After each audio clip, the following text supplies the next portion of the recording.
St. Paul writes to Timothy in the second reading, and we hear this line, compete well for the faith. Compete well for the faith. If I were to be brutally honest with all of you, I would say I never realized as a young man, a young priest, how difficult it would be to live out the gospel. If you take it seriously, there are so many challenges in the gospel, so many things that we are called to do, that it's more difficult than I ever imagined it would be.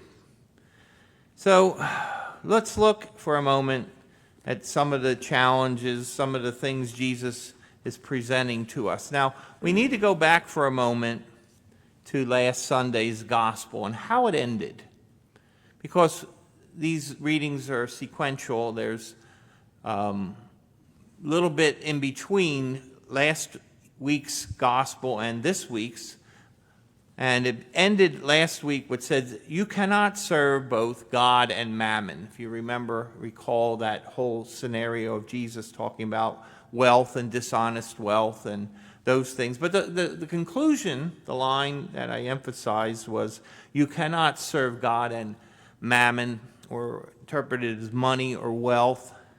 And some would even say there's the demon of wealth, if you take certain translation, that false god in people's lives. So we now come to our scriptures today. And in between, there's a little bit that you should be aware of.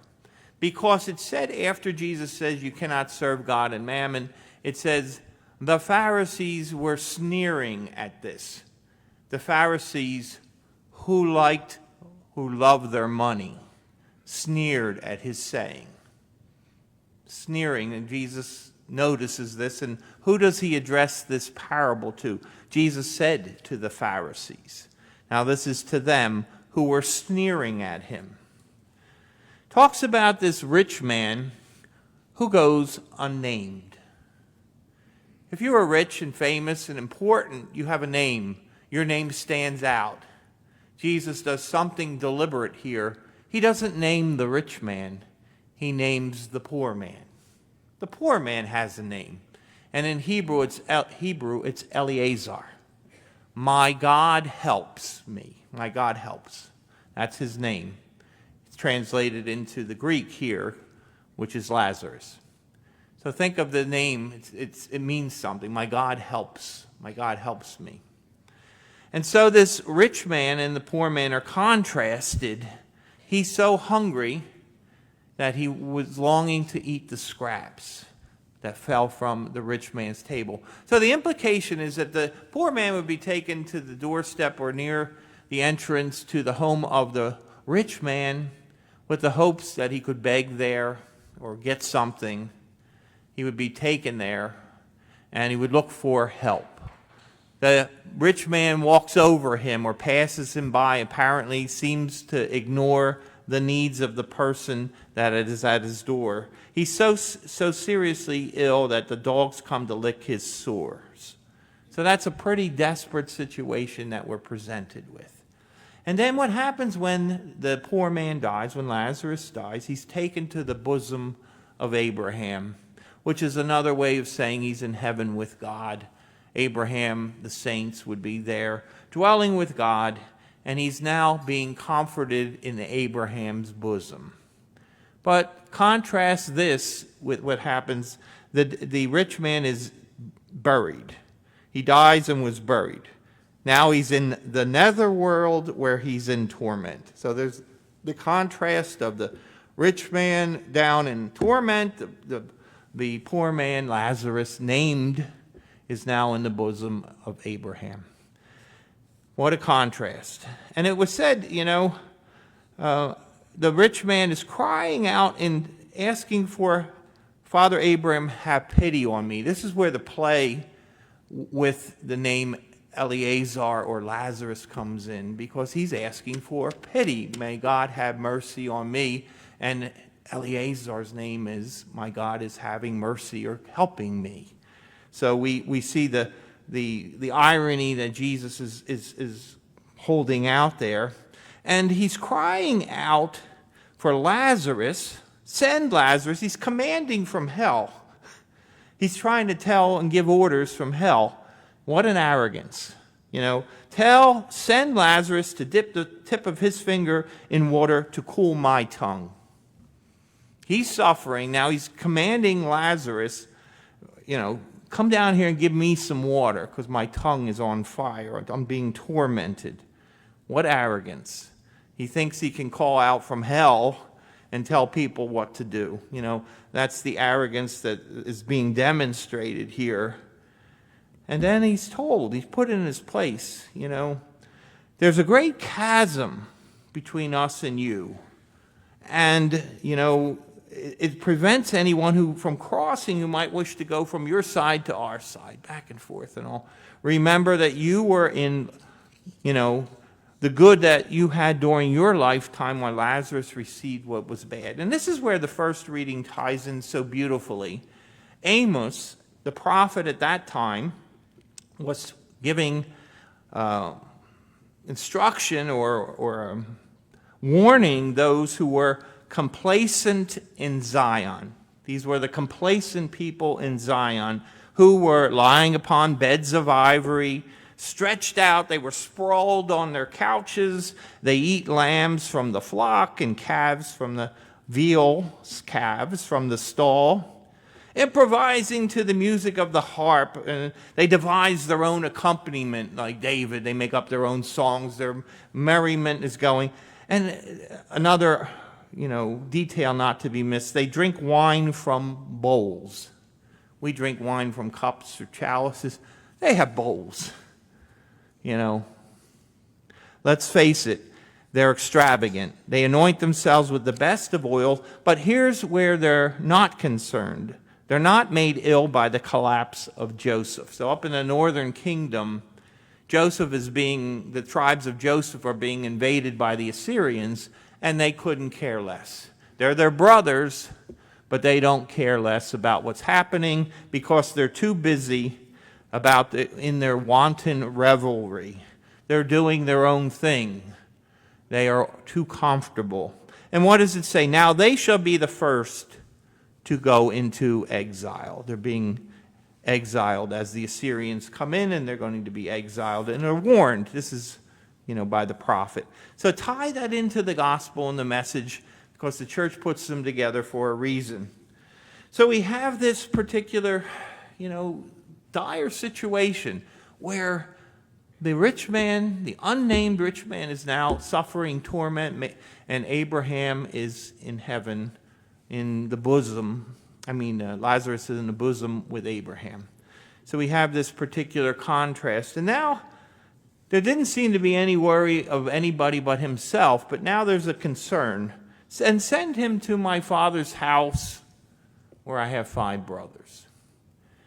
What's the message being sent out here, this ending part of the parable?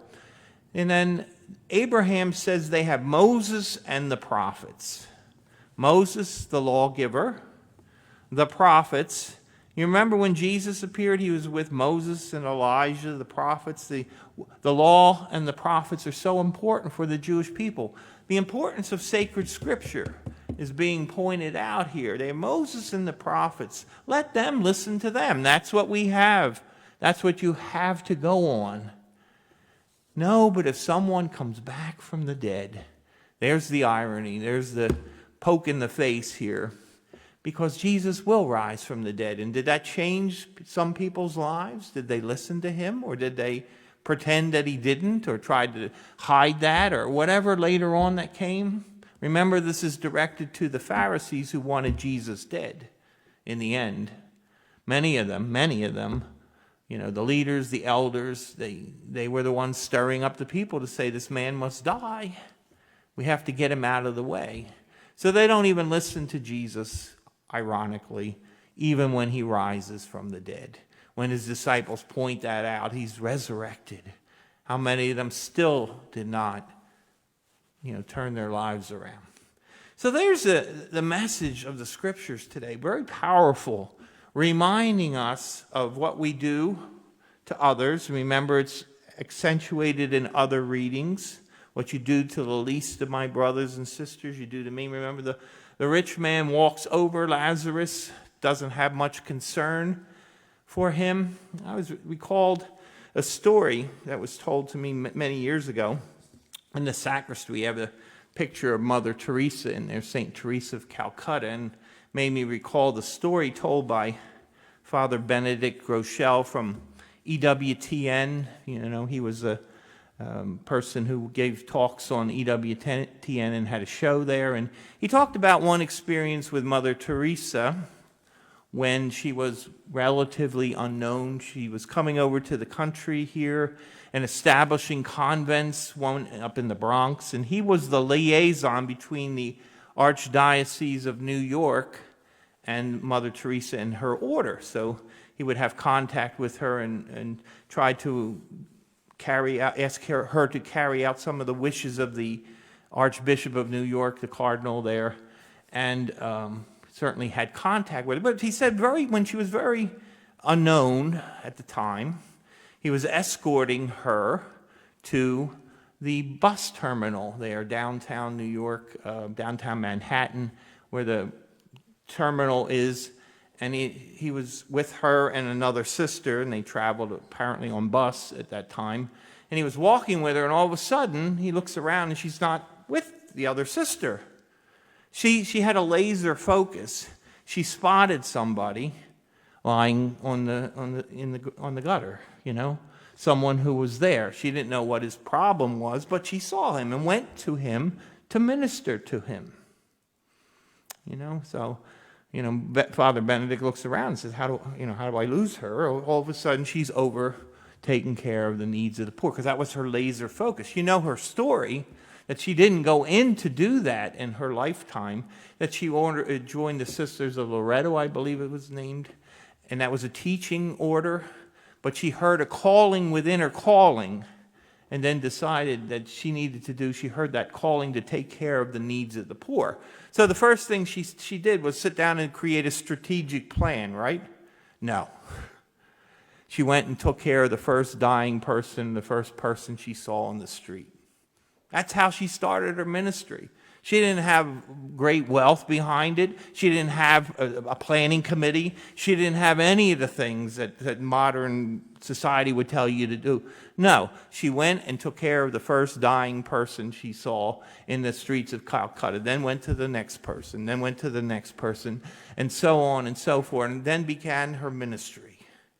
So you see how God works in a simple way. And that was the point. She had that laser focus. So she noticed the person. Father Groeschel said, I'm a New Yorker. He says, I walk through the streets all the time, and I become conditioned or hardened towards the homeless or the people in the streets. And that's what we all could do. We walk in the city, and you kind of ignore the people who are in the streets. Not her. Laser focus right to that person. So it should teach us all a little bit of a lesson. Do we really have that kind of concern that a saintly woman like her did? She understood the needs of the poor and indeed took care of them. And her whole ministry showed that as it developed into the order of sisters and brothers and priests and all those who became part of the missionaries of charity throughout the world. And so, apply the gospel to your own life. Not to say that the Catholic Church has never done anything. That's not my point here, because we do things in the church and in the parish here. How many times people criticize the church, but who is it that sets up the food banks or sets up the homeless shelters or hospitals for different people? Throughout history, the Catholic Church is often on the front of all of that, is the one who initiates and pioneered so much of that. We have our St. Vincent de Paul Society, even in our own parish, that takes care of some of the needs of the poor. We can't do everything for everybody, but it doesn't mean we don't try. We don't accomplish some things. But the most important things are the people right in front of us. That was the point that Father Groeschel made when he said Mother Teresa saw something we missed. It was right in front of our eyes, and we missed it. So we need to take care of those that we can see, that we can help. We can't solve every problem in the world. We'll never be able to do that. Jesus even said, the poor you will have with you always. Remember when that alabaster flask of oil was broken? And he said, let it be. It's for my burial. And he said that the poor would be here.